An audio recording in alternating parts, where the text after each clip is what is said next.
Қазақ тілі ол енді мемлекеттік тіл, және де қазіргі кезде қазақ тілінің шынымен де ұлт аралық араласатын тілге айналып бара жатқаны мені қатты қуантады. Осындай тенденцияны біз көп байқап жүрміз кейінгі кезде.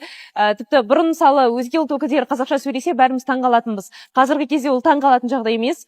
Қазақша сөйлейтін өзге ұлт өкілдері өте көп.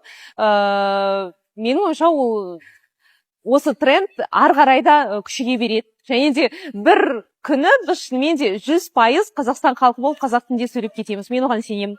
Қызығушылық жоғары ма қазір? Қызығушылық жоғары. Қазақ тілі жалпы менің ойымша осыдан бірнеше жыл бұрын сұхбат алған кезде журналистер сұрайтын адамдарды қазақша қалай сөйлетеміз деп. Сонда мен жауап беретін, тілді трендке, сәнге айналдырып жіберу керек. Қазір тіл трендке, сәнге айналды. Және де соның арқасында қызығушылық қазақстандық азаматтардың арасында ғана емес, жалпы әлем бойынша қазақ тілге деген қызығушылық жоғары болып жатыр қазіргі кезде.